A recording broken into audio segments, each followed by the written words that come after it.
Уважаемые зрители и участники матча, звучит государственный гимн Республики Беларусь.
Женская высшая лига 2024 года участников матча. Всем добрый день, добрый сегодня день, 28-й тур женской высшей лиги чемпионата Беларуси по футболу.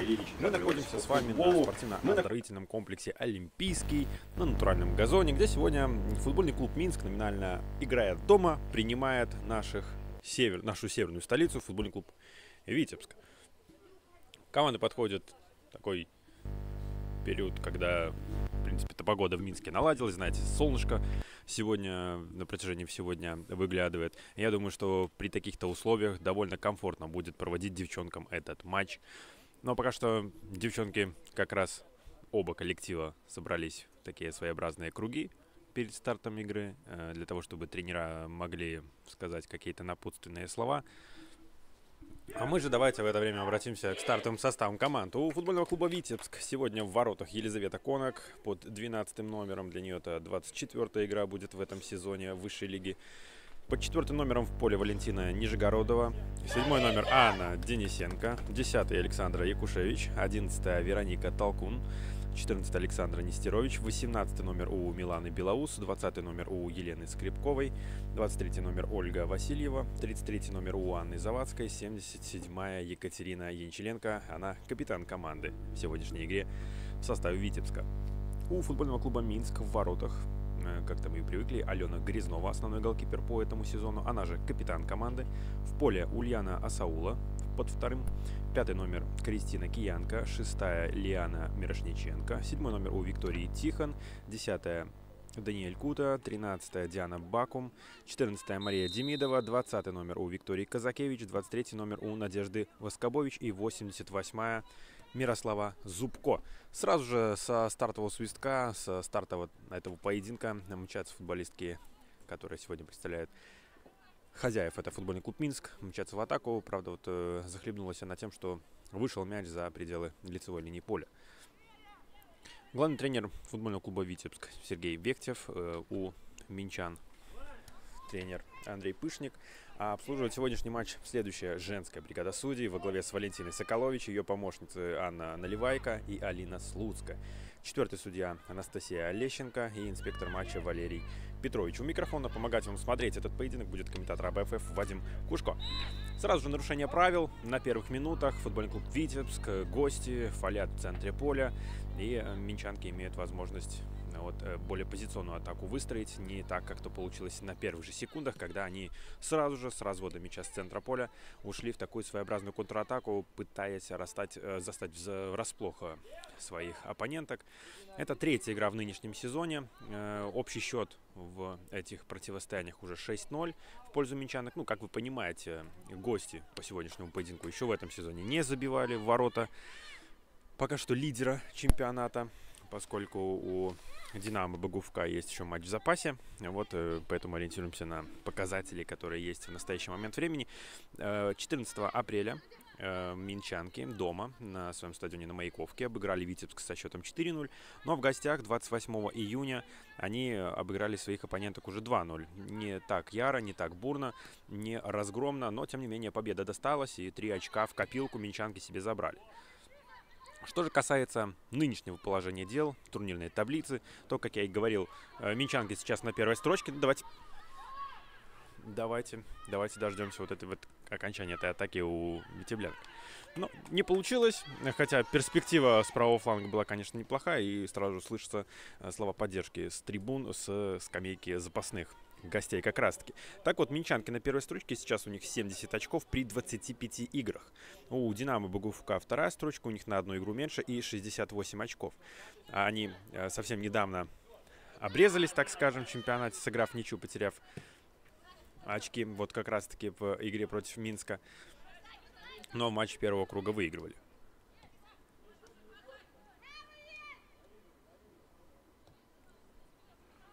В атаку футболистки Минска. Захлебнулась она. И, возможно, контратака. Правда, не получается быстро в центре поля разобраться с тем, кому же нужно сделать передачу, кому стоит пойти вперед. И быстрый перехват от хозяек этого матча. Минчанки идут уже с 6-матчевой победной серией. В этих матчах пропустили всего 1 мяч. Это было во встрече против Академии АБФ до 19 лет, или как мы привыкли любим называть, сборная Беларуси до 19 лет. Тогда они выиграли со счетом 6-1, и в той же игре успели пропустить. Мне довелось эту встречу прокомментировать. В принципе, этот поединок был яркий, с уймой моментов как раз-таки со стороны проигравшей команды. Пока что давайте понаблюдаем за этой атакой Витебска. Прострел в штрафную, и приходится вступать в этом эпизоде в игру голкиперу минчанок. Алена Грязнова не сплоховала. Ну а Милана Белоус имела возможность все-таки поразить ворота своих соперниц. Для нее это всего 7-я игра в нынешнем сезоне. Есть у нее 1 забитый мяч в этом розыгрыше. Ну и пока что лишь 1 желтая карточка. Хотя, как вы понимаете, женский футбол не является столь грубым по сравнению с мужским. Поэтому ориентироваться на показатели желтых карточек, на грубость, на то, что девчонки могут быть дисквалифицированы из-за перебора желтых карточек, здесь как-то менее, так скажем, актуально за этим наблюдать. Угловой тем временем зарабатывают хозяева. Пока что опасности у ворот Витебска, у ворот Елизаветы Конок мы не видели. Но, как вы понимаете, фаворит матча вполне себе ясен. Даже несмотря на то, что вроде как Витебск, по ходу нынешнего сезона не проигрывает сильно крупно, не проигрывает с отставанием по мячам двухзначных значений. Но, тем не менее, минчанки обычно в таких матчах играют, так скажем, в полноги. Заходит в штрафную уже минчанки. Прострел в штрафную будет прострел, или едва по своим воротам не срезали футболистки Минска этот мяч. Еще один угловой зарабатывают хозяева.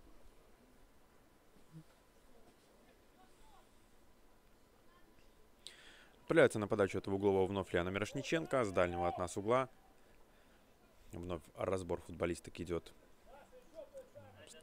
на стадии обороны. Передача уже туда более на дальнюю штангу. Вроде как зацепилась за этот мяч Виктория Казакевич, но вроде и падение было, и Даниэль Кута упала, но никакого нарушения правил здесь не усмотрела Валентина Соколович.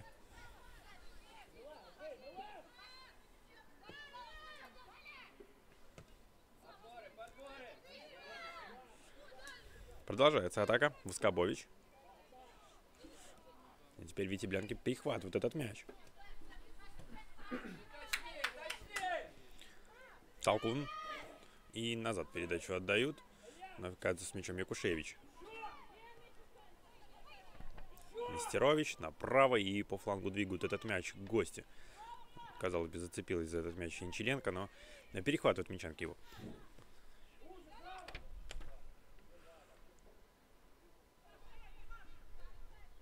Кута слева.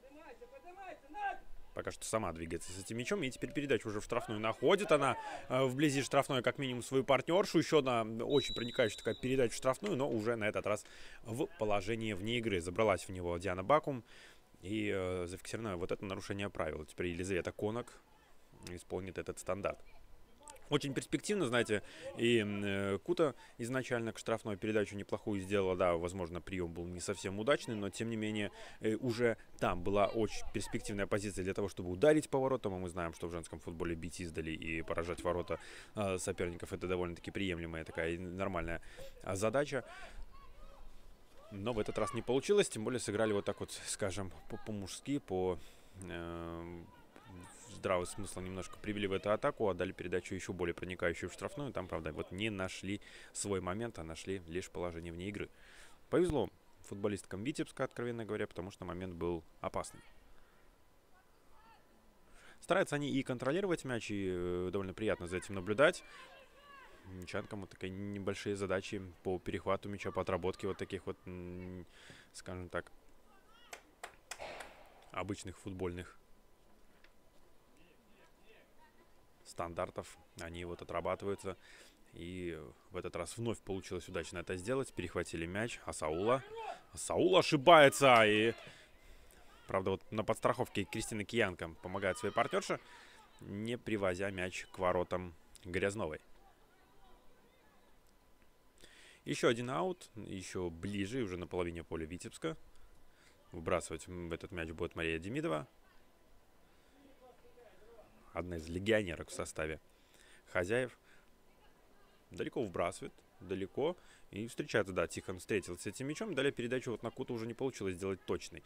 Перехватывают гости этот мяч. И довольно таким судорожным выбросом пытаются найти в атаке своих. Милана Белоус к этому мячу никак не успевала. Тем более, что сразу две соперницы ставили корпус, предотвращая ее, скажем так, перспективный забег к воротам Грязновой. Воскобович на фланге. Отлично в центр отдала передачу. И вновь по флангу запускают своих партнеров. Бакум. Бакум должна добираться до этого мяча и простреливать вроде как даже в штрафную. Но нет. Нет.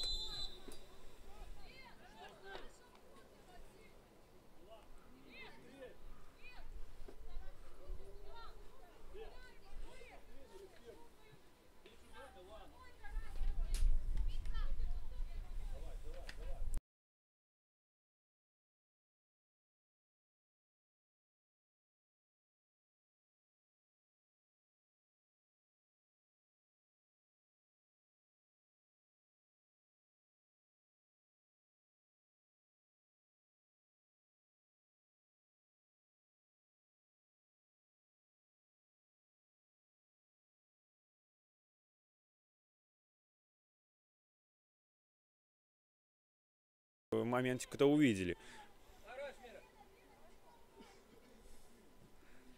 Ну вот, скажем так, еще один удар в створ мы увидели. На этот раз уже со стороны футбольного клуба Витебск. Ну а сами гости уже били по воротам. Я напомню, что несколько минут назад буквально Милана Белоус по флангу прорываясь пыталась то ли прострелить, то ли все-таки ударить по воротам. Но получилось создать опасный момент и заставила вступить она в игру Алену Грязнову. Та справилась с тем моментом, с тем эпизодом. и выручила свою команду. Напомню, что в этом сезоне Витебск еще не забивал ворота Минска. И, скажем так, это небольшая такая интрига по этому матчу. Смогут ли девчонки из северной столицы страны поразить ворота столичных девчонок? Воскобович сама пока что двигается на Зубко. Передачу делает, а еще передачу делает в штрафную. И как так Виктория Тихон разобралась с соперницей, осталась уже позади Александра Нестерович. Не попала просто по воротам. Вот такой момент создали футболистки Минска. Очень красиво это все выглядело. Расчертили эту атаку. Через 3 передачи прошли во вратарскую, в штрафную. И моментище, очередной моментище. Несмотря даже на то, что не было ни удара в створ. Не пришлось вступать в игру Елизавете Конок, но момент опасный. Кута после выбивания как раз голкипера Витебска перехватывает этот мяч, но отскочил он от нее слишком далеко. В контратаку мчатся именно гости. Продолжают двигаться с мячом Денисенко. Назад делать передачу, чтобы не потерять этот мяч. Нижегородова и туда еще более назад. Позиционку будут строить девчонки. Конок. Конок, вот чуть было не завозилась против Тихон. Против такой девчонки нельзя действовать вот так. Довольно юркая. Виктория, здесь еще нарушение правил. Нарушение правил. По флангу могли прорываться футболистки в розовой форме. Но минчанки на чеку.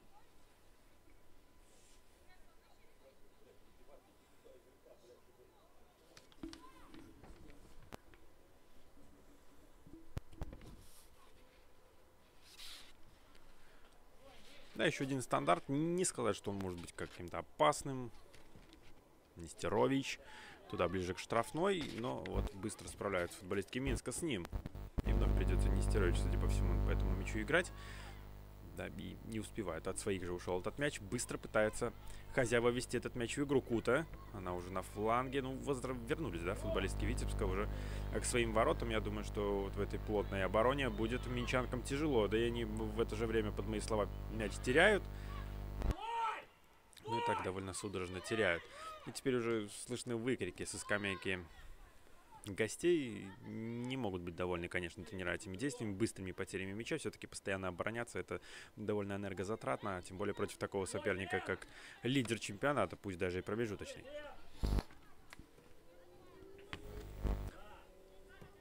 Через оборону разыгрывают. Воскобович. Воскобович. Еще одну передачу назад. Киянка. Киянка далее передачу делает на Казакевич. Кута. Кута. Двигается с мячом Асаула. Казакевич. Слева находила партнершу. Не дошла до нее передача. Таким транзитом через соперницу на Мирошниченко пас пришел. Слышит команда. На другой фланг перевести этот мяч. Зубко довольно низко опустилась.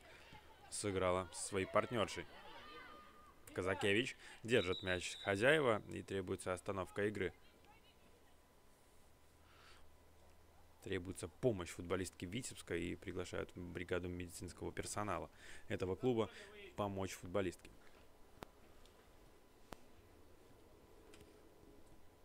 Уж не знаю, что там переключилось, но медпомощь потребовалась. Помощь это, оказывается, Екатерине Янчаренко, капитан команды.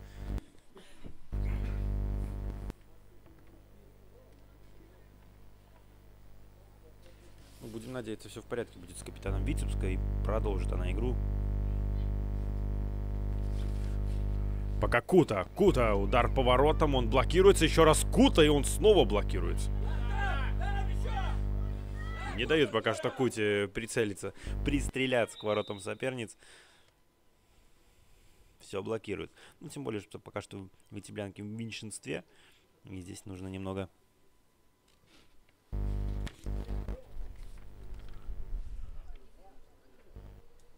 А в обороне отсидеться, чтобы дождаться выхода на поле своего капитана. Ну вот разрешение поступило. Но вот Валентина Соколович и вступает обратно в игру Екатерина Янчаренко.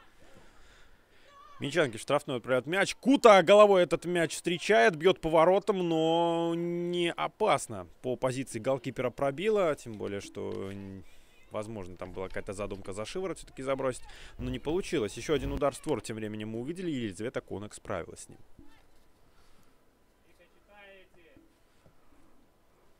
Выбивает теперь мяч на половину поля соперниц. И вновь не точно. Как-то на втором этаже пока что гости сегодня действуют не совсем удачно. Проваливаются в борьбе, не выигрывают. И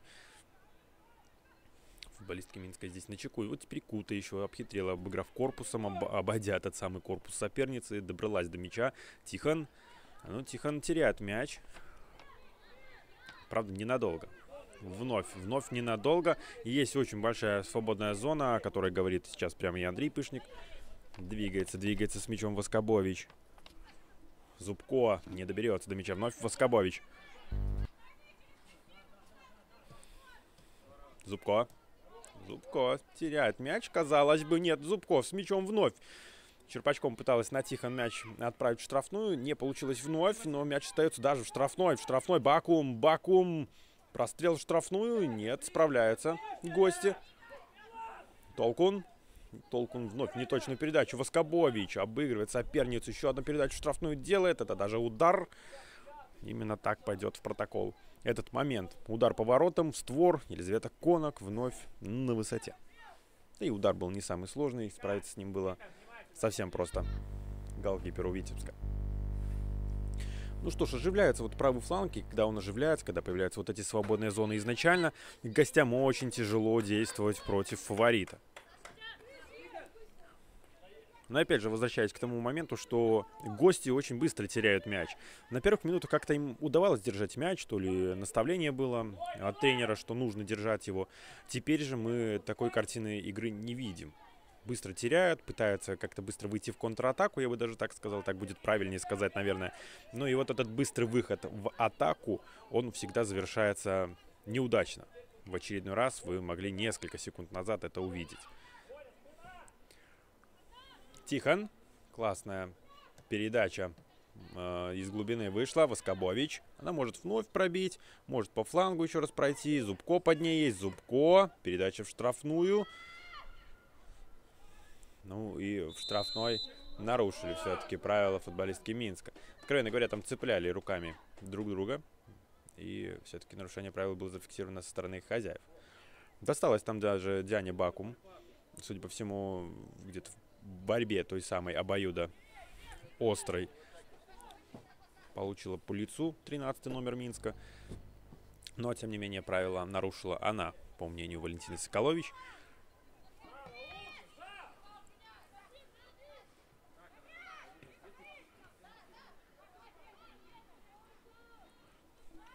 Продолжается атака Минска. Я бы даже сказал, что это уже вообще атака вторым темпом, даже несмотря на то, что стандарт был со стороны Витебска, да. Бакум. Есть возле нее Воскобович, но Бакум вновь фалит. Не была первой на мяче 13 номер. И за эту минуту второй раз подряд фалит именно она. Скамейка Минска недовольна, высказывается негативно по этому моменту. И подошла в то же время поговорить. Зубко с Валентиной Соколович.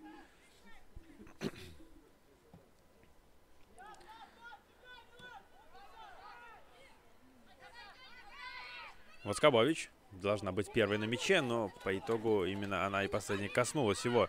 Быстро стараются ввести футболистки Витебска этот мяч в игру. Так и получается еще одно нарушение правил. Как-то на фолы эта игра разбросалась. На этот раз нарушила правила Кристина Киянко.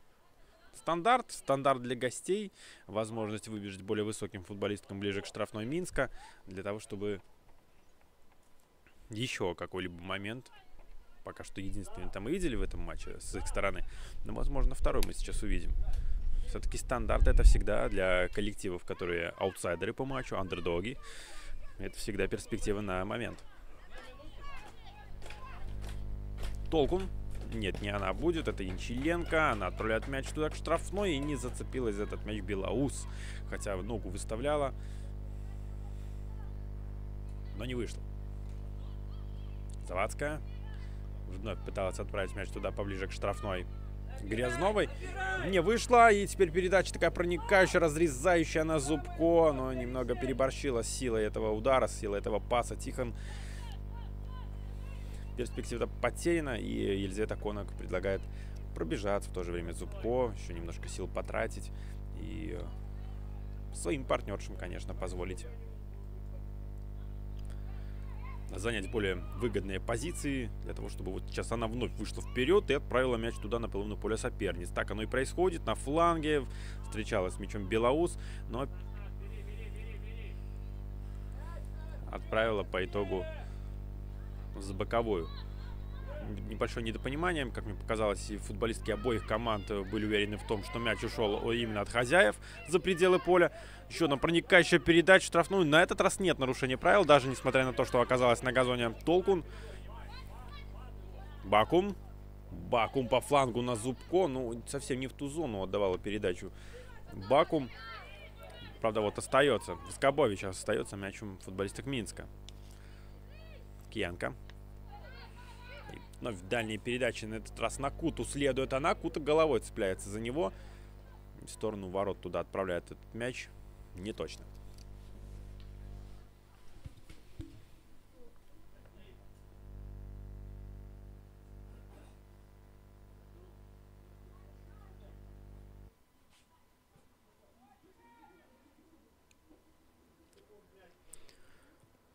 Трансляции в Ютубе вы можете нас смотреть.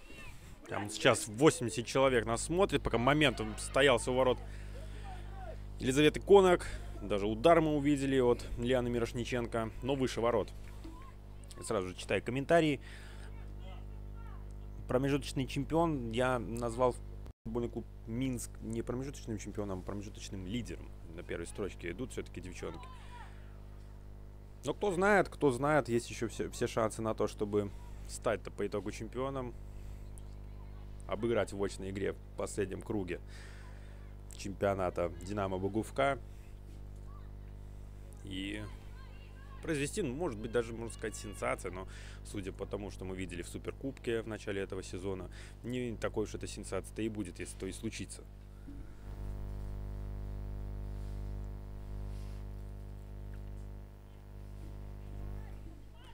Еще один удар мы увидели, совсем не опасный. Не пришлось вступить в игру Конак. Лишь сейчас она это делает, поскольку приходится ей удар от ворот производить. На коротке разыгрывается Якушевич. Вновь передачу от нее же получает обратную. И выбивает поближе к центральному кругу. Кута разыгрывается Мирошниченко. Мирошниченко на Куту вновь передачу отдает. Кута верхом отдает передачу уже в штрафную. Воскобович не доберется. Должна бить по воротам прямо сейчас. Бьет. А Саула, ну, блокируется удар. Пока вот большинство ударов таких из-за пределов штрафной блокируются гостями. И это, конечно, огромная заслуга обороны этой команды. Киянка. Вновь дальняя передача. Там есть сразу две футболистки, но до мяча добирается Мирошниченко. Решила пробить. А может быть и не нужно было. Все-таки там на дальней штанге находилась Тихон. И мне кажется, более перспективно было бы сделать именно передачу на нее.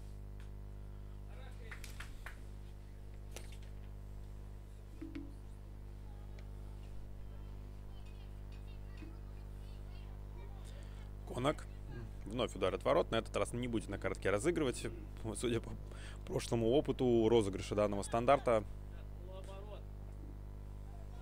ни к чему хорошему это особо не приводит. Вновь быстрая потеря, и даже было нарушение правил, и я думаю, что увидела это Валентина Соколович. Она просто предложила продолжить игру футболисткам Минска, потому что мяч-то и оставался у них.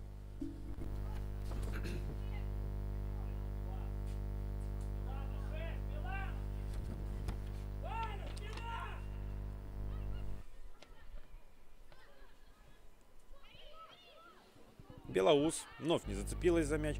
Вновь теряют быстро. Гости — это самый круглый снаряд. Но может быть сейчас сразу три футболистки выбегают в эту контратаку. Мчится Толкун. Далее передача на Денисенко. Вновь Толкун. Ну и теперь вот Бакум. Перехватив мяч на Зубко. Зубко по флангу есть же Тихон. Бакум. И куда же Бакум делает передачу? Такая не самая, вообще некачественная передача, будет правильнее так сказать.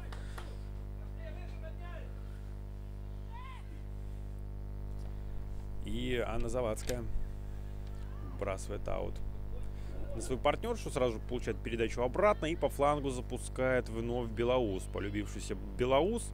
Она пока что в этом матче-то единственный момент для Витебска и создала, пробив поворотом Грязнова. И, по сути, это единственный момент, когда Грязновой по-настоящему пришлось вступить в игру. На тот период времени, я думаю, что было более чем разогрета голкипер Минска, поскольку игра только начиналась. А сейчас, возможно, уже через такой длительный промежуток времени, уже вторая половина первого тайма у нас идет. Я думаю, что немножко застоялась-то Алена.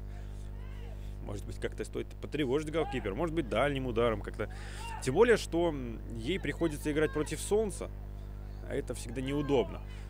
Так что, я думаю, вы понимаете, что преимущество для футболисток Минска во втором тайме определенно будет, только если тучки не найдут, не закроют это самое солнце.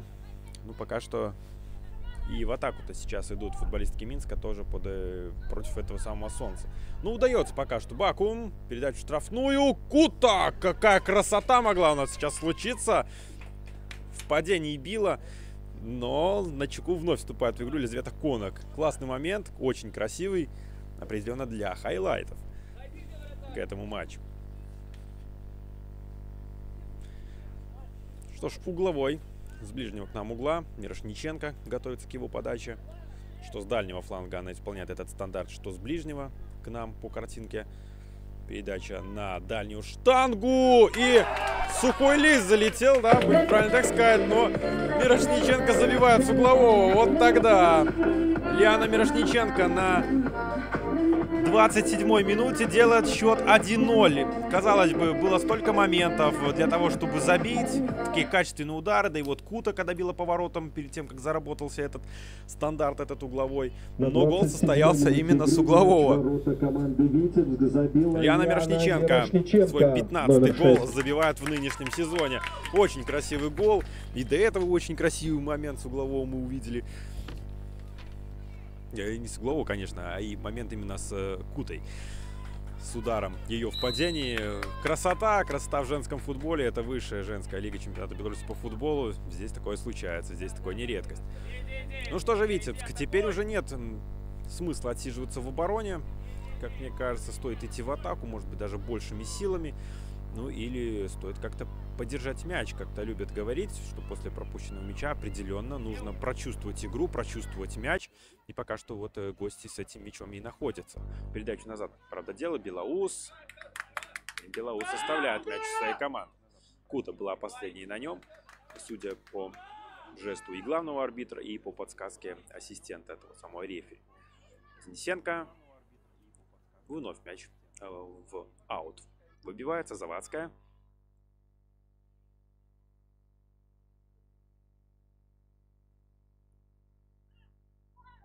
В подкат шла Денчиленко.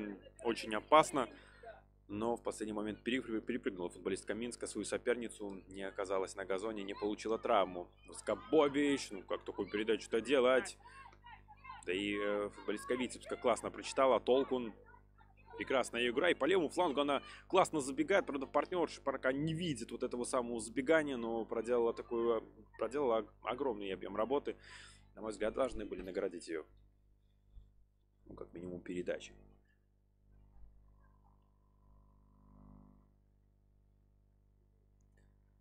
Демидова.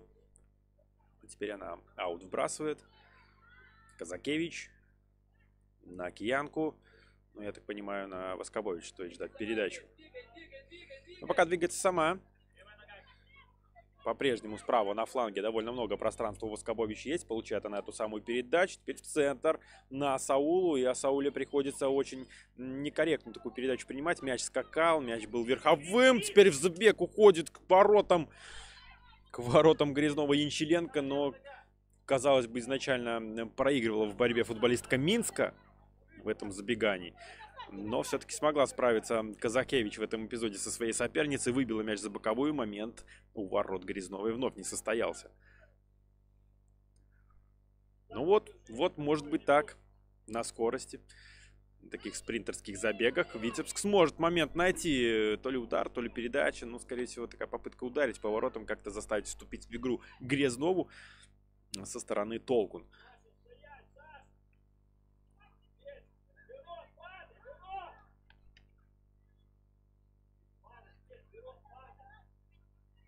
Казакевич. Зубко. Приняла мяч, двигается сама вперед с ним. Теперь передача не точна. Нижегородова, скажем так, стала автором перехвата в этом моменте. А теперь Зубко вернула его, опять же таки, записав себе в актив тот самый перехват. Правда, и потерю-то записала себе, но это уже дело другое. Вторым темпом свою атаку начинают. Киянка. Есть Казакевич рядом с ней. Но двигается сама она с этим мячом. На Мирошниченко передача. Через Мирошниченко на Куту мяч идет. Кута теряет его. И вновь потеря Асаула. Асаула даже немного пострадала в перехвате этого мяча. Столкнулась она ногами вместе с Вероникой Толкун. Но вроде бы все в порядке с обоими футболистками. Готовы они продолжать игру. Воскобович. Еще один перехват. 2-23 номера встретились. И Васильева оказалась выше и лучше в этом эпизоде. Теперь контратака Денисенко. Денисенко по флангу. Есть Янчиленко, но совсем не в ту зону была сделана передача. Янчиленко просила себе на ход туда, ближе к воротам. Тем более, что мы уже видели скорость у 77-го номера в порядке.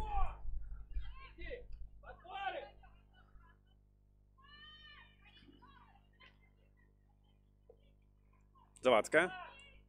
Центральный круг. Играет Казакевич по этому мячу. Асаула. Далее на Зубко. Зубко видит справа Воскобович. На нее передача следует. И сама Зубко пошла далее. Воскобович тем временем делает передачу штрафную на дальнюю штангу. А не пенальти ли это? Ну, Валентина Соколович говорит, что нет. Хотя явное такое подталкивание в спину было. Может быть, не совсем значительное, но момент потерян. Возможно, для того, чтобы пробить поворотом, потеряно.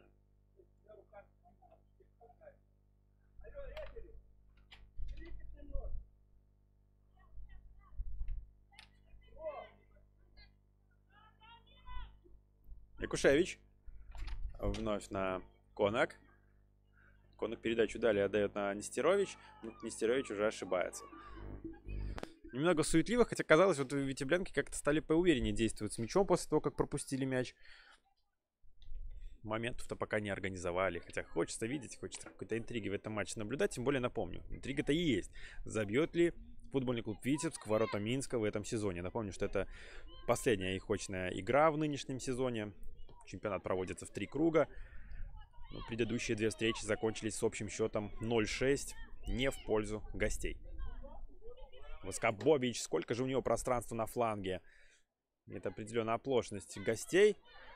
Но 23 номера 2 встретились. И Васильева выигрывает эту борьбу.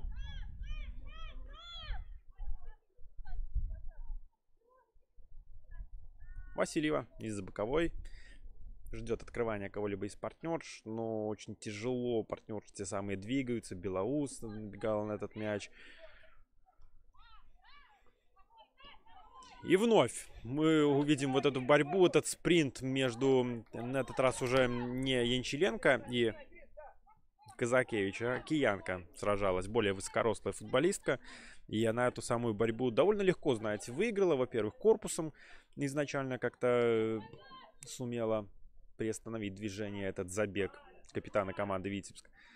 Ну, а после чего и в самом забеге-то обыграла свою соперницу. Будем говорить так, по флангу идет Демидова. Демидова, передача в штрафную, но не долетел мяч до ворот, покинул пределы поля до них. А вновь Конак, вновь ударит ворот мы увидим. В начале 35-й минуты первого тайма и этого матча в целом.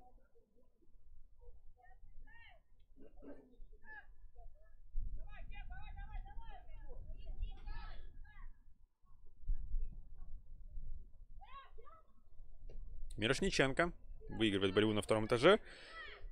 Ну, откровенно говоря, не было у нее соперниц в этой самой борьбе. Воскобович на фланге. К центральному кругу на Казакевич передачу делает. Казакевич, Асаула. Есть слева одна Демидова. Она получает передачу. И заметьте, что футболистки Витебска как-то так скомкались ближе к центру штрафной, в центральной зоне, а фланги остаются зачастую остаются фланги оголенными зачастую. Зубко на Бакум. Судя по всему, не эта задумка была у 88-го номера Минска. Между собой сделать точную передачу, справиться с ней в штрафной, пробить поворотом не вышло в очередной раз.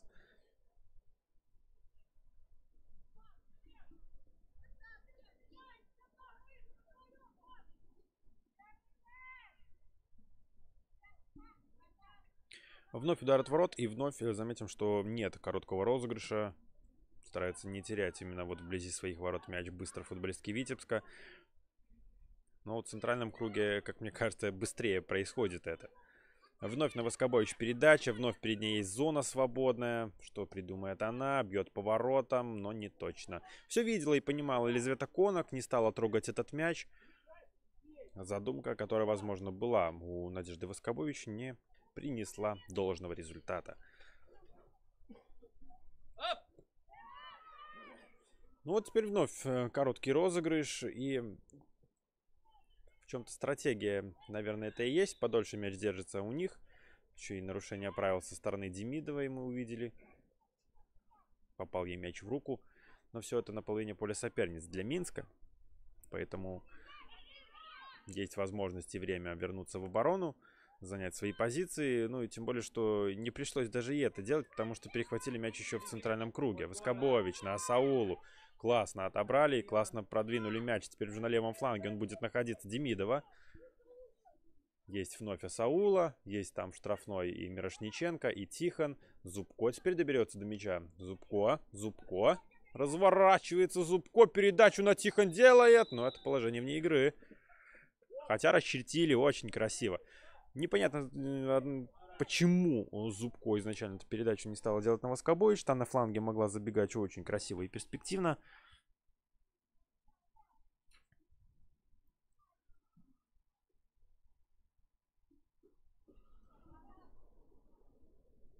Ну вот очередной офсайд. Пока что все положения вне игры в этом матче мы видим со стороны именно гостей. Они более яро, так скажем, идут в атаку и зарабатывают вот эти вот самые нарушения правил. Хотя многие считают, что не стоит ли считать это в нарушение правил. В статистику это оно именно так идет. Но тем не менее свисток-то следует, когда то самое фиксируется. Поэтому таковы правила в футболе, которые, правда, в ближайшее время ждут глобальные такие, скажем, изменения по фиксации того самого офсайда. Но вот эти разговоры будут идти уже в 2025 году. Пока Кута обыгрывает соперницу, на Зубко передачу делает, она Тихон, как красиво, в очередной раз Тихон. Очень красиво футболистки Минска расчерчивают эти атаки. Хочется видеть, конечно, классного завершения, но в очередной раз немножко не хватило на завершении. Конок. Хочется, наверное, и от Витебска, да, что-то подобное увидеть. Они, в принципе-то, неплохо контролируют мяч, когда идут в атаку, когда получается дойти до ворот соперниц. Но в какой-то момент времени футболистки Минска довольно вовремя, знаете, включаются, не позволяют соперницам достичь нужного результата в атаке. Вот в очередной раз. Казалось бы, наверное, стоило бы передаче как-то выйти в эту атаку, но Толкун решила иначе. Потеряла мяч по итогу. Бакум. Воскобович. Вновь на Бакум. Ну и не спеша через оборону разыгрывают эти футболистки мяч. Киянка. Вновь на Воскобович. Вновь Бакум. Трава такая, знаете, высокая здесь на соке Олимпийском. И не знаю, видно ли по картинке, но мяч так немножко тормозит в своем движении, стелясь по газону. Поэтому, возможно, есть какие-то вот трудности в этих самых передачах. А может быть и какой-то плюс для футболисток, когда стоит сделать какую-то передачу, которая получается сильной, но по итогу она все-таки доходит до своих. Воскобович разворачивается, потому что насела на нее соперница. И отдает на Киянку вновь передачу. Тут пытается прессинговать Скрипкова, но довольно далеко просто обозначала этот самый прессинг. На дальнем фланге делала эту же процедуру Белоус. Вновь Воскобович. Бакум. Вакуум. Развернулась, причем перспективно к воротам соперницы. А далее Зубко очень красиво мяч между ног пропускала на своих, но партнерши не поняли. Не понял ни Кута, ни Тихон. Очень красиво все в это вновь было. Как-то вот так расслабляются, знаете, понимают футболистки Минска, что они впереди, что можно что-то и попробовать здесь, как минимум в завершении первого тайма. Кута разворачивается, но упускает мяч далеко от себя, и он уходит за пределы поля. Удар от ворот вновь мы увидим.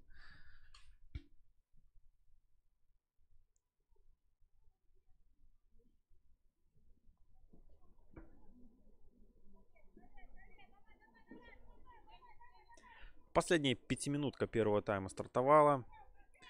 Напомню, что счет 1-0.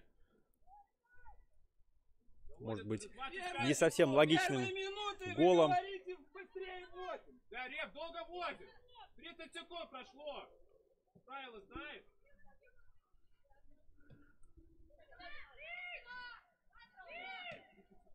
Так вот, может быть, не совсем логичным таким ударом был получен тот самый гол, но, тем не менее, с углового, таким сухим листом, как мы привыкли говорить, таким сленговым футбольным наименованием, но с углового Мирошниченко на 26-й минуте пробила все-таки Елизавету Конок, которая по первому тайму, знаете, вопросов-то к ней нет, выручает свою команду и в сложных ситуациях также довольно надежно, но с углового немножко сплоховало. В целом же, да, Витебск-то и неплохо и может держать мяч. Я уже возвращался вот к этому моменту, к этому разговору несколько минут назад. Но просто включается класс футболисток Минска, когда включается. Вот у них получается тяжело. Предлагает не валяться на газоне Куте Соколович. Она пыталась продолжать борьбу, находясь на том самом газоне, но ни нарушение правил, ни в то же время ни игру лежа, как мы привыкли говорить, затяжку времени. Вот ничего подобного зафиксировано не было, просто игра продолжена. Мирошниченко слева передачу на Тихона дает, а в штрафной Тихон. Такой непонятный розыгрыш сейчас от хозяев мы увидели. Но по итогу мяч достался вновь голкиперу Витебска. Та не спешит, и, знаете, скамейка Минска возмущена тем, что долго из раза в раз вводит в игру она мяч. Но в первую очередь эти претензии, конечно, высказываются арбитру, главному арбитру этого матча. В очередной раз нарушение правил от хозяев она фиксирует. И в очередной раз некоторые претензии к ней мы слышим. Я уж не знаю, по интершуму слышите ли вы. Пока что все корректно от тренеров Минска в плане лексики. Но мы знаем, что на эмоциях можно по-разному реагировать. И на этот раз не сдержалась Валентина Соколович.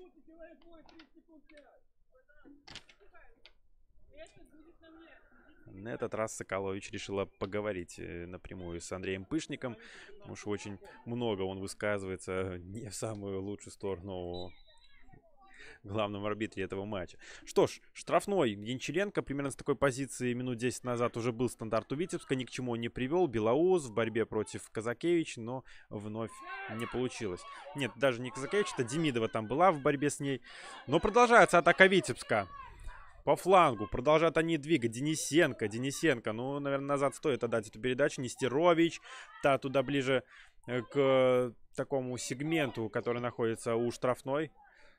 Подкате вновь так действует Нестерович.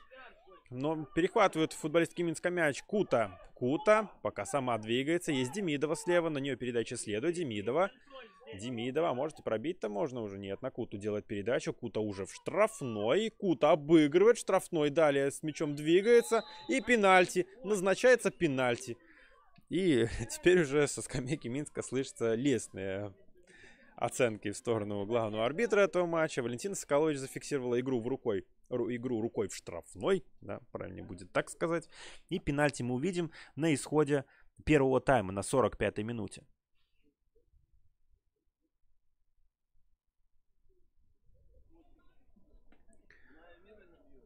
Что ж, Виктория Казакевич, возможно, 7-й гол для нее будет сейчас, если только Елизавета Конок не выручит свою команду. Удар по воротам. Осталась на своей позиции Конок. Счет становится 2-0 на 45-й минуте. увеличивают свое превосходство хозяева.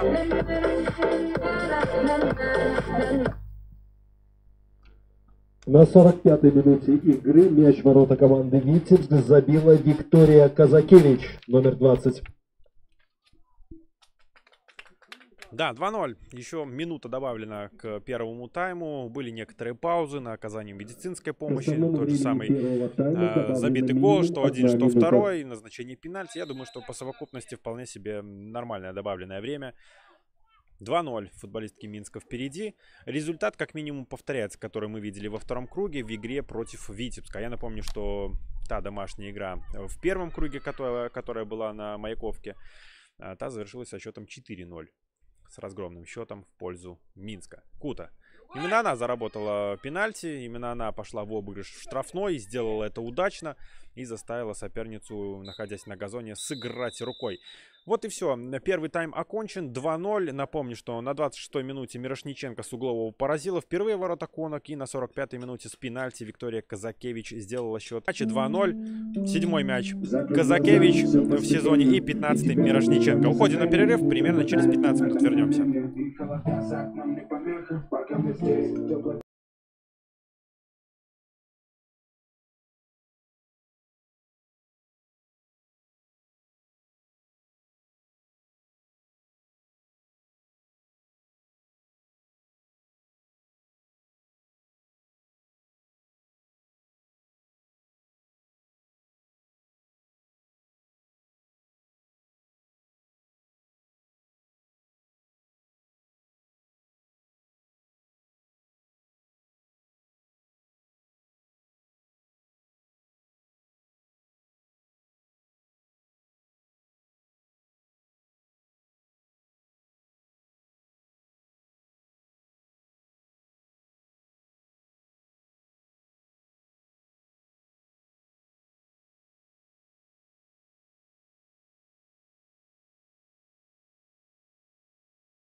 Вернулись мы на СОК Олимпийский. Продолжается у нас игра между Минском и Витебском. 28-й тур женской высшей лиги. Замена состоялась в перерыве у футбольного клуба Минск. Диана Бакум покинула поле. И вместо нее на поле появилась футболистка под 44-м номером. Это Лада Пашковская. У Лады это 25-я игра в нынешнем сезоне. Есть у нее один забитый мяч. И еще одна желтая карточка, будем говорить так, Замена в согласно той составе команды статистике, которая Минск. вообще видна Вместо Дианы и есть. Бакум, номер 13, на поле вышла Лада Пашковская, номер 44. Обсуждали мы в конце первого тайма, что футболисткам Минска достаточно удобно было атаковать, вернее, неудобно было атаковать в первом тайме, поскольку играли против Солнца. И я думаю, что неудобно было в первую очередь голкиперу того самого Минска, Алене Грязновой. И, наверное, давайте с состава этой команды мы и начнем. В воротах как раз-таки она, в поле Асаула под вторым, 5-я Киянка, 6-я Мирошниченко, 7-й номер у Виктории Тихон, 10-я Даниэль Кута, 14-я Мария Демидова, 20-я Виктория Казакевич, 23-я Надежда Воскобович, 88-й номер у Мирославы Зубко и 44-я Лада Пашковская. Главный тренер этой команды Андрей Пышник.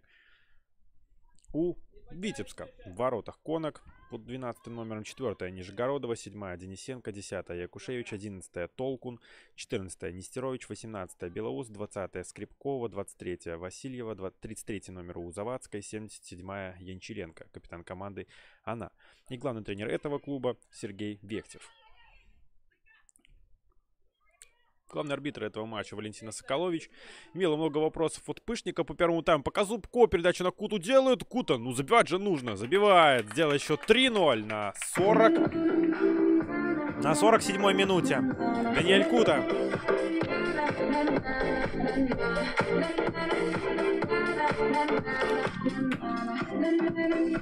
С передачи Зубко, я уж не знаю, будет ли ассист на него записан, поскольку забила Кута после того, как мяча коснулась Елизавета Конок. Кута, номер 10. Но, тем не менее, Кута делает счет 3-0. И делает она, забивает она в этом сезоне свой юбилейный для чемпионата 20-й мяч в 22-й своей игре. Что ж, 3-0.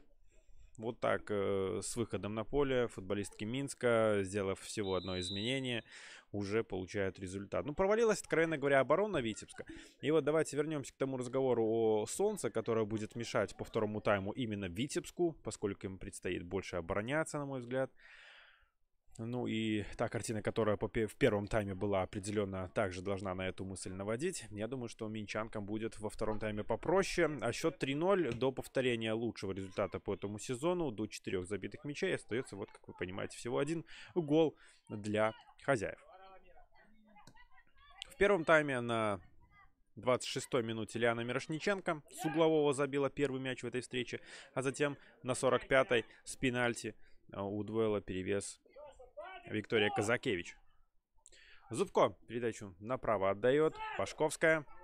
Пашковская прорывается сама по флангу. Передачу штрафную наметила делать, но попала в соперницу, в спину соперницы. Тем самым заставив чуть назад мяч отодвинуть, даже на свою половину поля, именно хозяев. Кута вновь-таки находит Пашковскую. Пашковская в штрафную передачу делает, но на этот раз Конок справляется. И справляется не очень удачно, поскольку требуется теперь медицинская помощь. То ли в падении, то ли как-то мячом выбило пальцы, что ли. Довольно тяжело сейчас прямо об этом сказать, тем более с наших позиций, с комментаторских позиций. Но будем надеяться, давайте будем надеяться, что у Конок будет все в порядке. Есть на скамейке Дарья Алешина. У нее 5 матчей в нынешнем сезоне в высшей лиге. По сравнению с Конок, которая проводит 24-ю свою игру, это, конечно, небо и земля. То же самое, что можно сказать про основного голкипера Минска и Марьяну Брилеву. Потому что у Брилевой в этом сезоне вот пока 9 игр.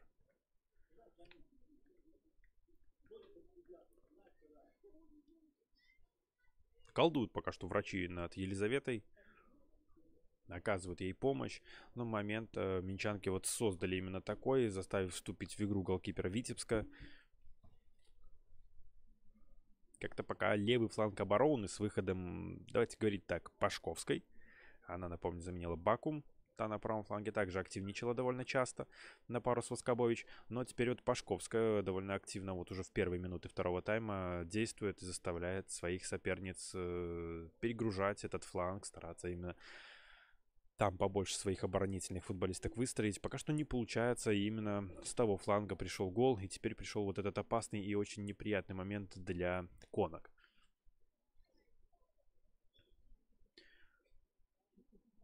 По ней пока что непонятно, сможет ли продолжить она игру, но и характерного жеста со стороны медицинского персонала в сторону скамейки мы также не видим о замене. Пока что продолжают разговаривать с ней, в том числе и находится рядом Валентина Соколович.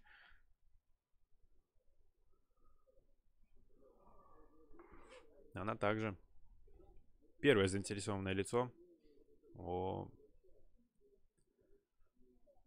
порядке здоровья Елизаветы. Ну, ждут команду, ждет и скамейка команды.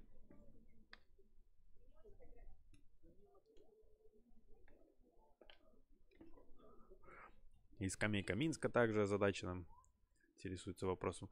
Держится за бок Елизавета. Судя по всему, где-то довольно неудачно она упала в попытке вот перехватить мяч. А сами футболистки Витебска, обращаясь на скамейку, говорят, что нужна замена. Пока что не вижу я, пошла ли разминаться Дарья Алешина.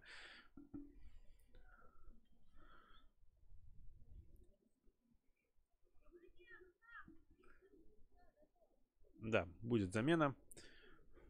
Теперь уже Александр Якушевич из вратарской команду, так скажем, дает собственные скамейки. Ну, Сергей Вектев.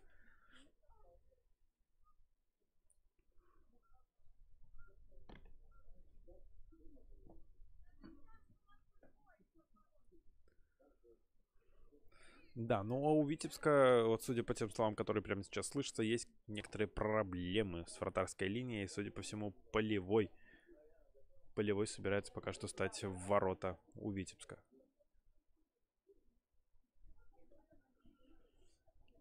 Думаю, в ближайшие минуты все станет ясно. Пока что эта пауза растянулась. Не очень приятно за всем этим наблюдать. 53-я минута стартовала. Пока что вот проблемы у конок продолжаются.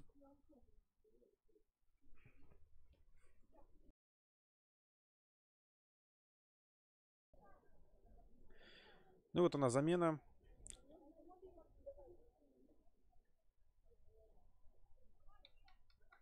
Конок уходит, и Елизавета Качан выходит, если я не ошибаюсь. Полевая футболистка, которая надела манишку в цвет. Елизаветы Конок номер 12. В игру вступила Елизавета Качан номер 8.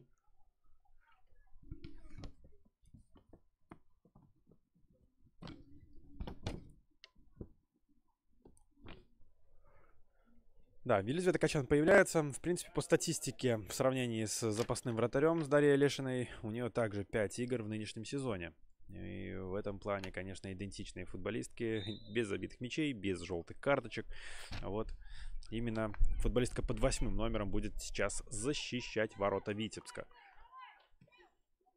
Выбивает она мяч сразу же неудачно, сразу же на Куту. Качественная, скажем так, передача именно на легионера футбольного клуба Витебск. Но Казакевич теперь уже действует, отыгрываясь в обороне. Против нее выступала по этому эпизоду Скрипкова. И заставила ошибиться. Нет, не заставила все-таки ошибиться. Остался мяч у футболиста Хозяев.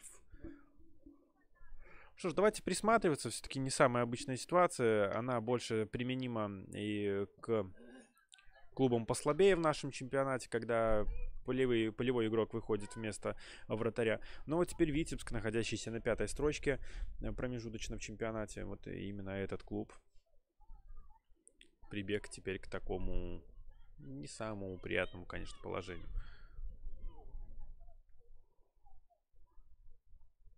Разминаются за пределами поля. Здесь есть такой оградительный забор. Там разминаются футболистки Минска. Также некоторые футболистки Витебска продолжают разминаться. Готовятся к выходу на поле. Передача на Качан. Кута обыгрывает соперницу. Еще одно обыгрывает. Тихон. Бить поворотом можно. Тихон очень долго ждала для того, чтобы нанести этот удар. И по итогу он был заблокирован. Не думаю, что может быть довольна скамейка вот этим эпизодом, потому что загубили момент. Виктория Тихон загубила. Она уже не первый раз бьет в нынешнем матче по воротам. Были у нее моменты и в первом тайме, причем не один. Ну и вот во втором, пожалуй, первый такой момент. Очень опасный, очень перспективный. Тем более, что в воротах стоит полевой игрок. Мирошниченко.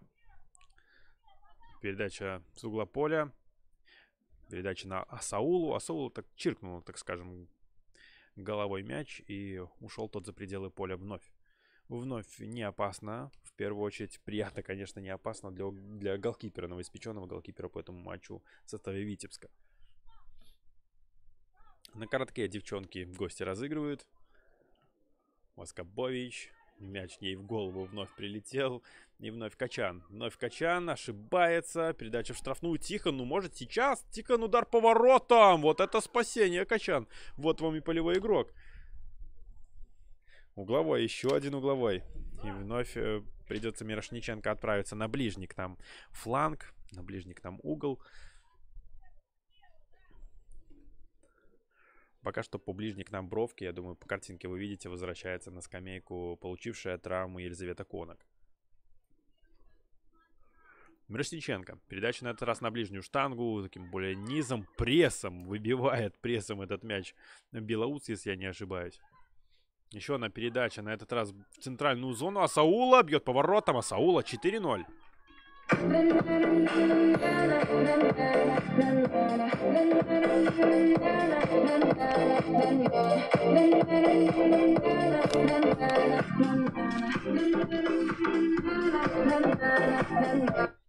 Что ж, два подряд стандарта с фланга, и Ульяна Асаула... На 57-й минуте игры мяч в ворота команды Витебск забила Ульяна Асаула, номер 2. Ульяна Асаула в 21-м своем матче в нынешнем сезоне забивает уже 6-й мяч. Тем самым догоняя по показателю футбольный клуб Минск свой лучший результат, опять же таки, по этому сезону в очных противостояниях против Минска. 4-0 счет уже есть. И есть еще время для того, чтобы еще больше забить в этом матче. Опять же таки, обращаю внимание на то, что игрок полевой в воротах, даже несмотря на спасение, которое совсем недавно было, все-таки не профильный футболист. Но давайте наблюдать, может быть, какое-то новшество для себя откроет в этом матче Качан. Пока что на фланге Воскобович. Есть Тихон и Кута в штрафной. Воскобович сама продолжает двигаться с этим мячом. Избавилась немного от соперниц, которые ушли в сторону, так скажем. Ну и приходится теперь Завадская, которая в штрафной боролась против, скажем так, обозначаемого прессингом Мирошниченко, выбивать мяч за боковую. И вновь-таки Мирошниченко из-за боковой не оставляет этот мяч на Демидовой. На Куту передачу сразу же делает. Кута на Асаулу. Асаула уже забила буквально несколько минут назад. Зубко на Асаулу. Бить поворотом. Следует, бьет она поворотом. Рикошетом мяч прилетает ровненько в руки Качан.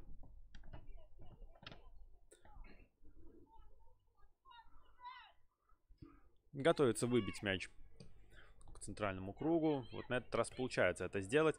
Правда, на голову Демидовой мяч этот приземлился.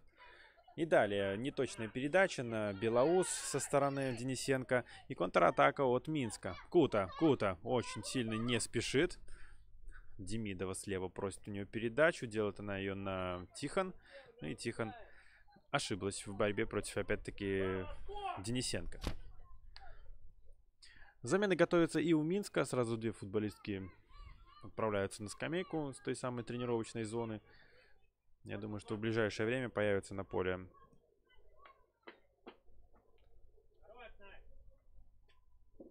минчанки.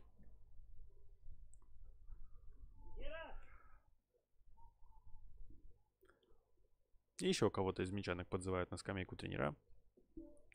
Пока что готовится вновь очень не спеша.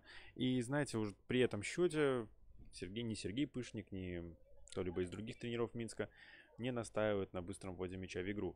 Я думаю, что все понимают. И вот каких-то более ярых таких, плохо настроенных по интересам мнений от тренеров Минска в сторону как раз-таки главного арбитра Валентины Соколович мы не слышим. Нарушение правил от Воскобович. такой дружеской манере. Извинилась очень быстро. Быстро довольно разыграли футболистки Витебска мяч, хотя казалось, что мяч попросту выбит как-то просто неудачно. Но по итогу, да, разыграли, потеряли очень быстро, да еще и удар по своим воротам получила Качан. Качан, и вновь очень неудачно она как-то выбивает этот мяч туда, ближе к центральной зоне. Ставя корпус, минчанки вновь оставляют его у себя. Демидова. Демидова. Есть по флангу Кута, но решила попридержать немного мяч. Мирошниченко рядом есть, не спешит. Мирошниченко получает его в итоге. Демидова на Куту. Кута, неудачную передачу на Тихон решила сообразить, не получилось. Теперь нарушение правил от как раз таки Демидовой. Оказалось на газоне Янчаренко, капитан команды.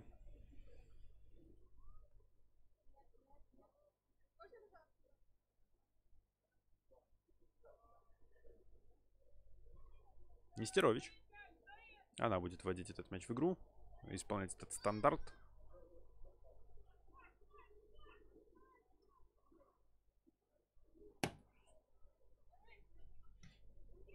И даже передачу точно вблизи штрафной соперниц удалось исполнить футболисткам Витебска.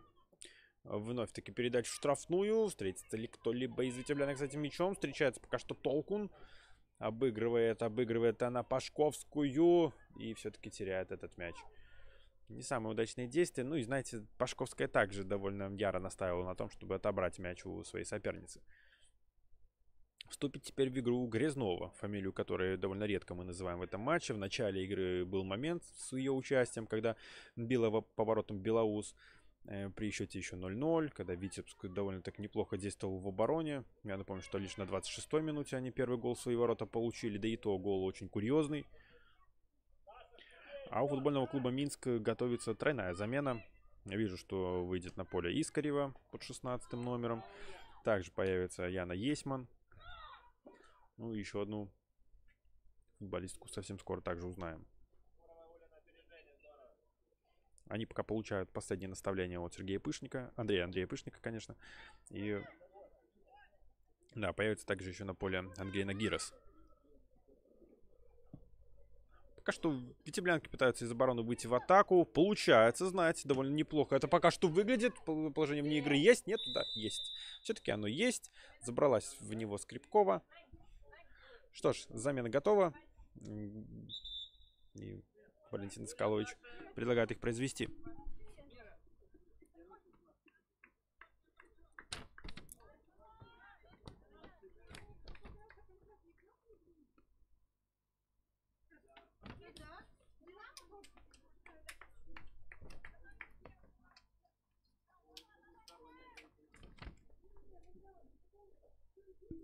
Ушла Демидова, ушла Асаула и ушла Зубко у Минска. Асаула один из авторов забитых мячей. Демидова, в принципе, по флангу отлично действовала. И дает возможность Андрей Пышник своим футболисткам со скамейки выйти, проявить себя. Не все, конечно, довольны этими заменами. Но, тем не менее, они состоялись. Пока Тихон, нет, момента не будет. Давайте пока про статистику тех самых вышедших футболистов. У Ангелины Гирос в этом сезоне 18-я игра в чемпионате. Нет забитых мячей. Отметилось пока лишь одним предупреждением. У Искаревой 15-я игра. У нее 7 забитых мячей в сезоне. Ну и также вышла Яна Есман. У нее 21-я игра в нынешнем сезоне. И 4 забитых мяча пока есть. Есть возможность в этом матче увеличить свои статистические показатели. Гирос. Вот как раз таки футболистка, которая на фланге и заменила Демидову. Кута. Видела изначально сама, что мяч покинул пределы поля. А вот боковой судья, боковой арбитр изначально не сориентировалась по этому эпизоду. И, скажем так, Кута помогла ей понять, что действительно мяч покинул пределы поля. Здесь в этом эпизоде Анна Наливайка немного...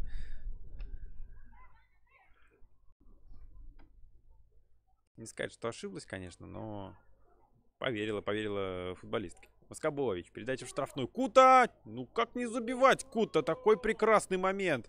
Мяч настолько удобно прилетел, настолько удобная высота.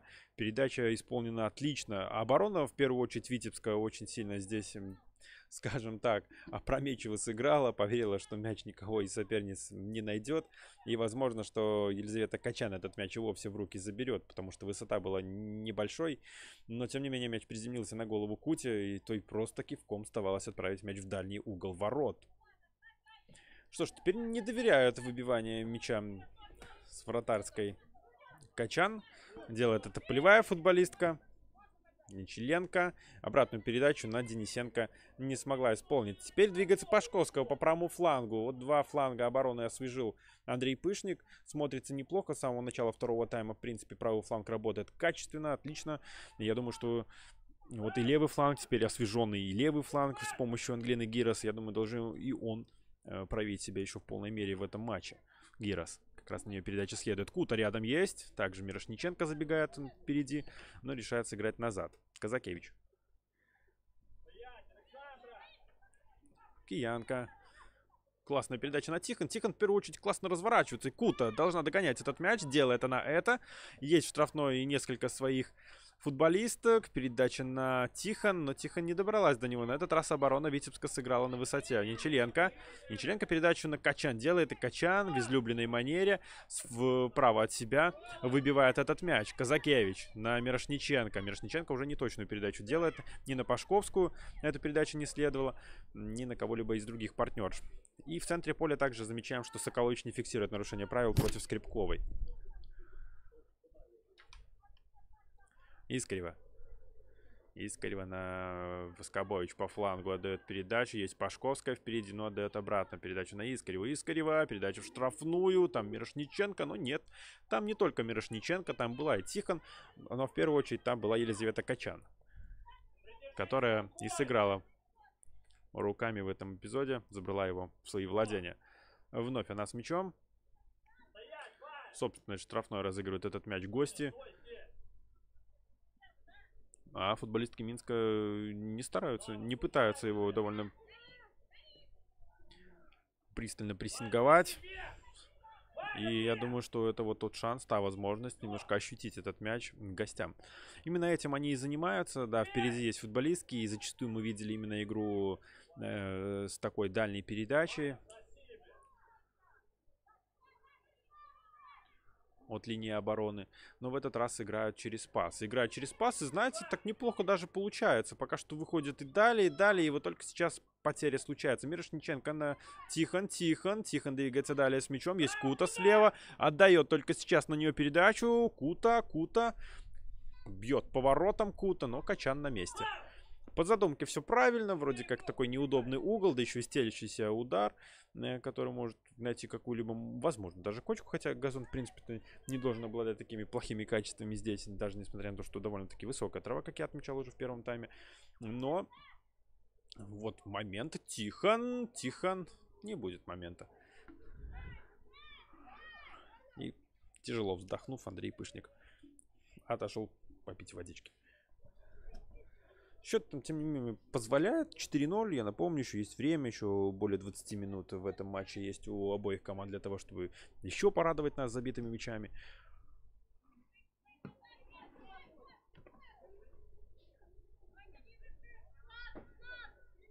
Ну, Витебску пока очень тяжело подобраться даже к штрафной, к владениям Алены Грязновой. Уж очень хороша оборона в этом матче у Минска. Казакевич на Киянку.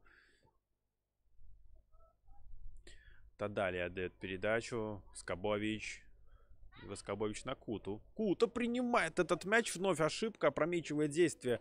Выбросилась попросту футболистка Витебска на Куту. Кута пробила. Не самый тяжелый удар. Вновь таки не только для полевого игрока. Я думаю, что еще более легко справилась бы с ним Елизавета Конок. Но тем не менее справилась с ним Качан в этом эпизоде. В этом ударе Куты. Толкун. Далее передачу делает гости и теряет мяч Мирошниченко. Не подсказали Мирошниченко, что сзади есть соперница, и потеряла она мяч.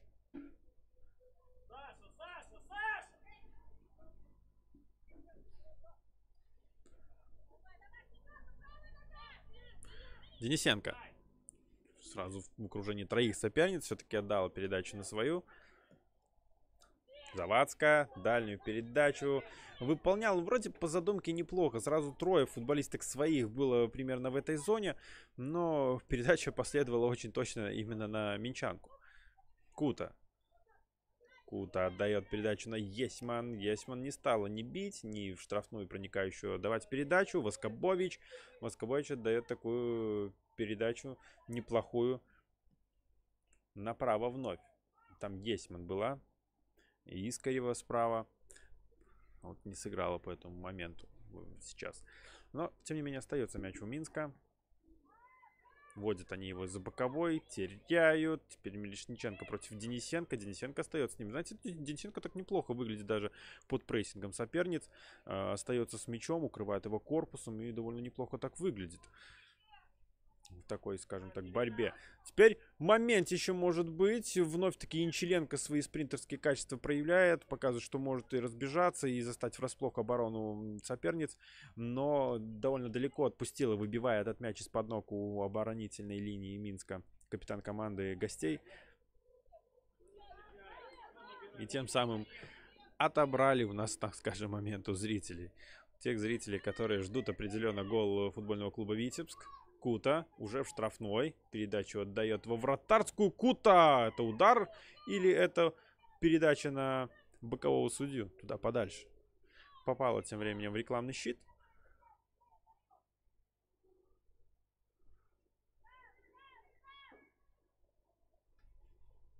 И аут. Аут в пользу Витебска. Хотя вот Кута не получилось с первого раза. Решила что-нибудь такое более острое придумать.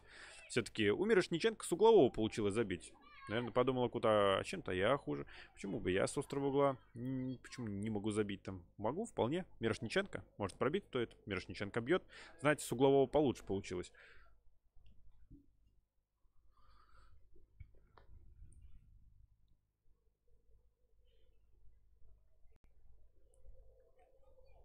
73-я минута стартовала.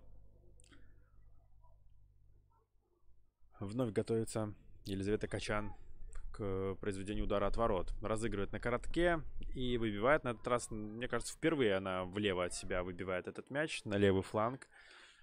Есьман. Кута. Кута. Назад отдает передачу. Казакевич. Казакевич на Киянку. Киянка в штрафную все-таки находит передачей свою партнершу. Удар по воротам следует, но не попала Гирос ни по воротам, ни в передачу. Здесь вот, знаете, что-то на перепутье у него было в этом решении. Пожалуй, должно быть это записано как удар. Не самый удачный, правда, но тем не менее.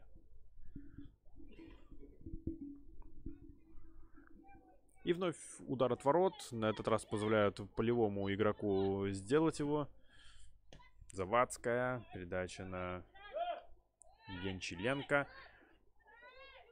И оставляют футболистки Витебска его у себя. Янчеленко, капитан, продолжает находиться на газоне. Получила она немного по затылку. И, я так понимаю, готова медицинская бригада Витебска вновь оказать помощь вот своей футболистке. Уже однажды не самый удачный стык произошел. Пусть даже без отсутствия соперницы. В том эпизоде, когда голкипер команды получила травму. Вот теперь капитан еще получил травму. На этот раз уже при участии соперницы. Я думаю, что все в порядке с ней будет. Немножко сейчас такой болевой шок пройдет. И вернется в игру. Сейчас еще холодная приложит капитану команды. И все будет хорошо. И опасная игра сейчас от Белаус была. Но, тем не менее, по мячу сыграла. И решила не свистеть по эпизоду Валентина Соколович. Тем более, что остался мяч у футболисток Минска. Но вновь-таки Мирошниченко продолжает с ним находиться. Передачу делает далее на Искареву. Искареву штрафной. Искареву удар по воротам. 5-0. Искарева. То, что не сделала Кута несколько минут назад, сделала Искарева.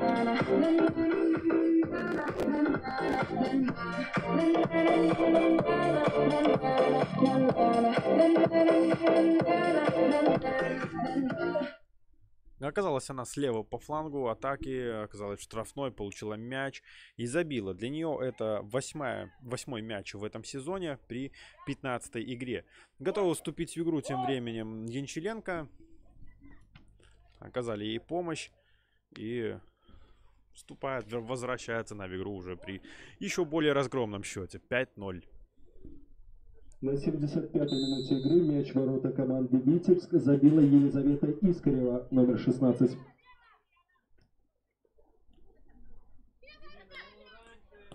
Ничеленко на Нижегородову. Гости пока что не прибегали к заменам, а у футбольного клуба Минск готовится еще одна, готова выйти на поле Полина Острейко. Для нее это также будет 15-я игра. Есть пока по сезону один забитый мяч. Остается узнать, кого она заменит. Вот старается Андрей Пышник освежать игру, давать поиграть своим запасным футболисткам. Но в составе Витебска, наверное, хочется увидеть на поле Дарью Михан. У нее 20 игр есть в этом сезоне, есть 13 забитых мячей. Вот на фоне тех футболисток, которые есть сейчас в составе гостей, вот это второй бомбардир команды. После Екатерины Янчеленко, у которой 20 забитых мячей в нынешнем сезоне. Передача Завадская и проникающая туда к штрафной, но даже отскоком на Белоус мяч не попал. Контратака теперь от Минска. Мирошниченко. Мирошниченко, слева Кута. У нее очень много свободной зоны, потому что Завадская вытянулась вперед, отдавая передачу туда в атаку. Но теперь Кута имеет возможность развязать атаку с фланга. Обыгрывает она Завадскую. Очень красиво это делает. Передачу в штрафную делает. И эта передача уже не становится красивой. Я бы даже так вот сказал. Казакевич. Киянка.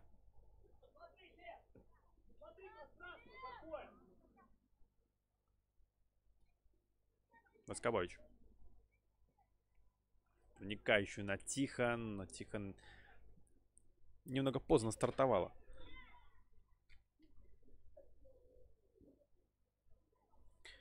Что ж, 5-0. На последние 15 минут у нас остается еще, опять же таки, интрига, забьет ли Витебск. Но пока что моменты ни во втором тайме, ни на протяжении всего первого, за исключением первых минут, мы не видели. Качан выбивает за боковую. Даже, я бы сказал, это передача на скамейку футбольного клуба Минск. Что ж, замена. И уходит Мирошниченко с поля. Выходит, как я уже представлял, Полина Острейко. Лиана Мирошниченко, автор первого забитого мяча в нынешнем матче. Очень красивый гол с углового. Она забила.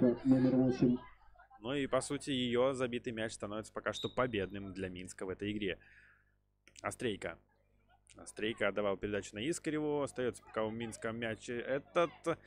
Кута в борьбе с Денисенко все-таки его проиграла. Денисенко. Вновь-таки передача на Завадскую. Завадская не самую удачную, как мне кажется, передачу. Недодачу делает. Денисенко вновь с ним оказывается. Далее передачу на партнершу делает. А партнерша изначально от солнца скрывалась, чтобы присмотреться, где же там мяч. Есман. Еще передачу на Пашковскую далее делает. Пашковская в штрафной. Причем футболисток Минска много в штрафной. И Пашковская, исполняя передачу в штрафную, все-таки попала в соперницу. Приходится на Воскобович играть. Воскобович еще назад. Киянка. Вновь-таки на Воскобович. И Воскобович на Казакевич передачу. Есть опять-таки вот Острейко, вышедшая на поле. Она эту передачу получает. И далее через соперницу играет. Ничеленко. Просят паузу. Паузу боковой арбитр, потому что еще одна замена сейчас состоится. Уходит с поля Елена Скрипкова. Замена в составе команды Витебск. Вместо Елены Скрипковой, номер 20. Игра у нее в этом сезоне. Есть 2 забитых мяча. И одна желтая карточка. Буду также эту статистику приводить по вышедшим футболисткам на поле. Вот пока что вторая лишь замена. Одна из них вынуждена, я напомню. Заменили еще на старте второго тайма Елизавету Конок, основного голкипера своей команды, на полевого игрока, на Елизавету Качан. Воскобович. Далее передача на Тихон делает. Тихон довольно мощная передача. Я так понимаю, она была в сторону Куты. Кута не совсем была к ней готова. К ней была больше готова конкретно Ангелина Гирос. Но не дошла до нее передача. Теперь передача в штрафную. Вновь-таки на Тихон. Тихон выпрыгивала. Кута. Забивай, Кута. Забивает Кута. Делает дубль она в этом матче.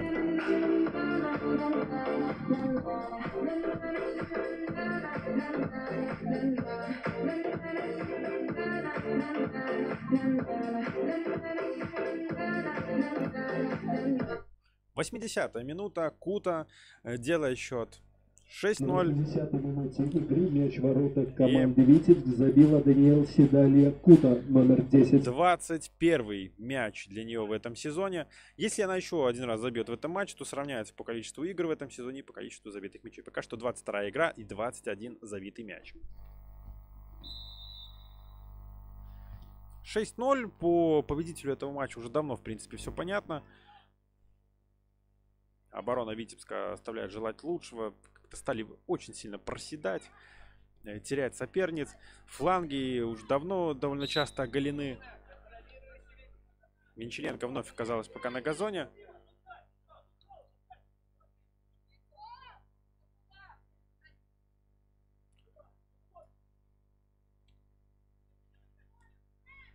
Нестерович. Белоус дотронулся до этого мяча как минимум. Далее Завадская. Вновь-таки передачу отдает на Нестеровича. Нестерович пытается найти Янчаренко передачей, но играет по нему Острейко, не позволяя добраться до него футболистке Витебска. Капитану Витебска. Вновь Белоус красиво разворачивается. Вновь получает передачу от партнерши. И теперь, да, вот производит даже передачу штрафную, которая была заблокирована, но тем не менее зарабатывается угловой. Еще одна возможность для Витебска на оставшееся время, на последнюю 10 минутку, организовать момент, как минимум момент.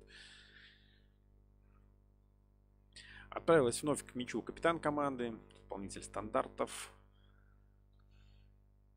Довольно много футболисток Витебска именно во вратарской. Я думаю, будут оказывать и конкретное вот давление на эту зону для Минска. Передача во вратарскую следует. И даже вроде как цепляются футболистки Витебска за него головой в этой самой зоне. Но теряют его. Теперь контратака Кута. Делает классную передачу на Воскобоевич. Та совсем не по позиции играет.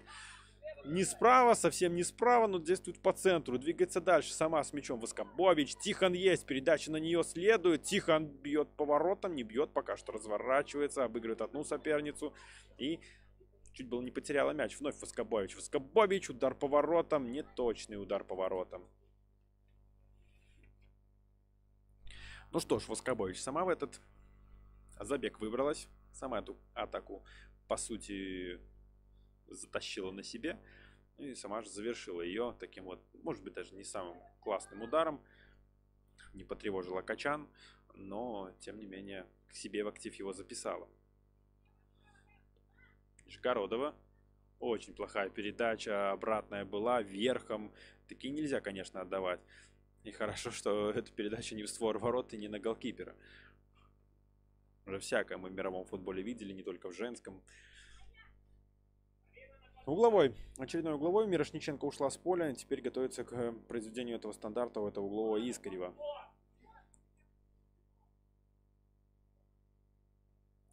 Передача на дальнюю штангу. Удар поворотом следует. Один он заблокирован. Пашковская. Пашковская. Удар поворотом. Качан на месте. Довольно странно даже, что этот мяч никого по дороге не зацепил, потому что там большое скопление футболисток было. Я думаю, что какой-либо рикошет должен был случиться. Но нет, не случилось. Пашковская пробила точно в руки Качан. Толкун. Через оборону выходит в Теблянке вперед. Денисенко. Есть целый оголенный свободный фланг у Завадской. На нее передача следует. Получает она передачу Денисенко. Денисенко далее Янчаренко находит. А справа двигается с мячом. Пока что одна, но сразу же поддерживает ее чуть позади Завадская. Янчаренко в штрафную войдет. Входит в штрафную. Прострел. Пробить можно еще раз. Удар поворотом. Ну как не забивать? Такой момент еще у Витебска. Без нарушения правил, что самое главное. Янчаренко добралась. И вновь повреждение у нее какое-то есть, судя по всему. После того, как передачу в штрафную она сделала, немножко подцепила ее кто-то из соперниц. Но, если я не ошибаюсь, удар поворотом совершал Вероника Толку. Разыграли футболистки Минска мяч. Вот момент, опять-таки, в начале первого тайма видели, и вот на концовке второго.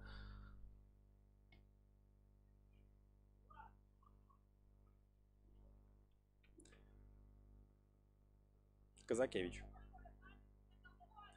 Острейка из слева, передача через Куту идет. Кута довольно низко опустилась для того, чтобы разыграть этот мяч. Ну и после того, как отыгралась со своей партнершей, выдвинулась вперед. Далее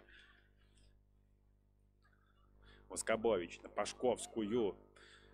Есть поддержка со стороны Искревой, но теряют девчонки из Минска мяч.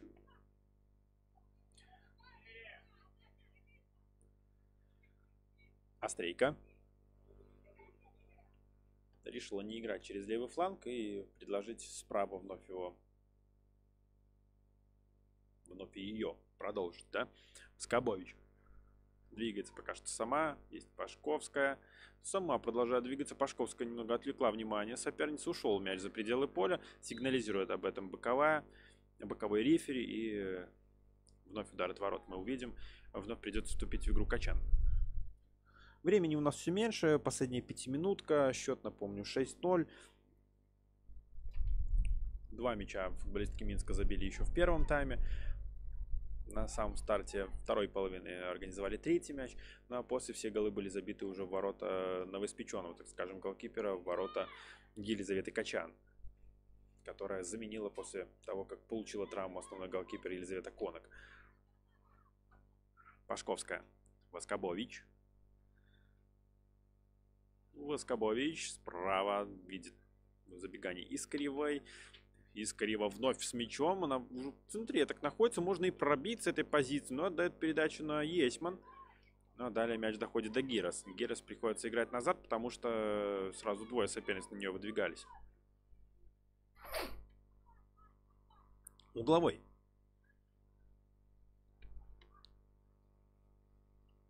Очередной угловой, который вновь отправляется исполнять Искрева.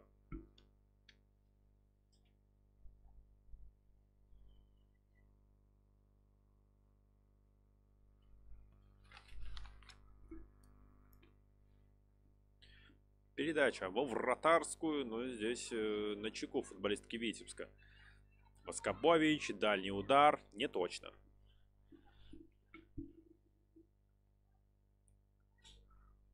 Наша игра не первая в 28-м туре. Еще вчера завершился матч между Зоркой БДО и США ПЛСГУ. Там счет был зафиксирован 12-1. Сегодня 3 игры в расписании. Наша первая в этой хронологии. Искрева на Кут передачу делала, но отлично сыграла Завадская по эпизоду. Сегодня также в 2 часа дня стартовала игра в Сморгонии между Сморгонью и Могилевским Днепром.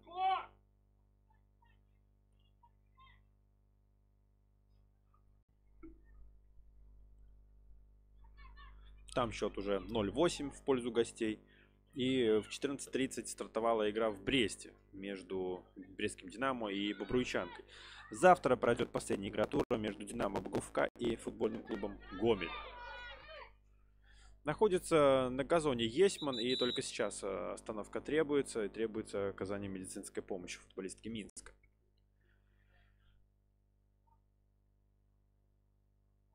В следующем туре футбольный клуб Минск отправится на выезд, опять же таки номинально на выезд, потому что игра пройдет в Минске против сборной Беларуси, так скажем, до 19 лет. Встреча намечена на 17 октября, начнется в 3 часа дня. Ну а их сегодняшние соперники Витебск дома сыграет против Зорки БДО. Опять-таки очень важная игра для Витебска, потому что тот коллектив, который находится, так скажем, на равных по позициям в чемпионате. Потому что вот у Витебска сейчас 5-я промежуточная строчка, 44 очка. Ну, Зорка та команда, которая идет выше остальных. Я сейчас не беру в расчет Динамо Боговка и Минск. Вот у них пока 61 очко за 26 игр. Еще одна передача в штрафную. Ну, даже уходит мяч за пределы этого самого прямоугольника. И остается мяч у футболиста Витебска. Завадская быстро вводит этот мяч в игру, но Есман довольно цепко вступила в отбор и сохранила мяч именно у своей команды, у команды хозяев. Скобович, Пашковская справа. Получает она передачу, двигается немножко назад, и на Воскобович вновь передачу делает. Воскобович не боится идти вперед, делает она это, и в очередной раз не смогла шипами зацепиться качественно за этот мяч. Потеряла его, ушел он за пределы поля. В очередной раз удар от ворот мы увидим.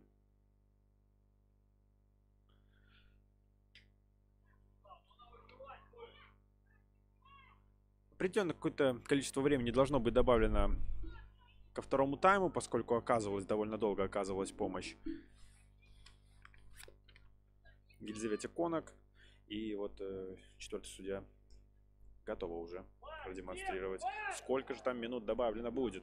Пока Кута в штрафную передачу делает, там даже удар состоялся. 3 минуты добавлено ко второму тайму. Минимум 3 минуты. Борьба продолжается, выигрывает на этот раз вновь ее Гирос. И через правый фланг вот отдают передачу Пашковская. Пашковская двигается, продолжает двигаться сама с ним. Далее на Воскобойч теперь делает передачу, но, наверное, не самую сильную, потому что, как мне кажется, Воскобойч готов была спринт такой небольшой по флангу произвести, сделать. Тихон. И вновь не самый качественный прием Тихон. Пока по этому матчу идет без забитого мяча. Хотя по сезону вот у него за 19 игр, это 20-й матч, 6 забитых мячей есть. Воскобойч штрафную передачу и вновь Завадская. Предлагает Качан выбить этот мяч, она это делает и делает точную передачу на Казакевич. Воскобойч. Воскобойч вот на этот раз она разбегается, входит в штрафную. Воскобойч, передача не нашла партнершу. Киянка, Пашковская. Правый фланг продолжают нагружать футболистки Минска, и Качан вновь на высоте. Что ж, конец матча потихоньку приближается. Давайте вернемся к хронологии тех самых событий, тех самых забитых мячей. Напомню, что в первом тайме на 26-й минуте с углового забила мяч Ильяна Мирошниченко. Затем на 45-й минуте Даниэль Кута заработала пенальти для своей команды, который реализовала Виктория Казакевич. По выходу с перерыва, с раздевалок, на 47-й минуте Кута уже сама забила гол, сделала счет 3-0. Затем на 57-й минуте Асаула сделала счет 4-0. На 74-й минуте Елизавета Искарева забила 5-й мяч в этой встрече. И на 80-й минуте пока что итоговый счет на табло установила опять-таки Даниэль Кута. Сделала дубль в этом матче 6-0.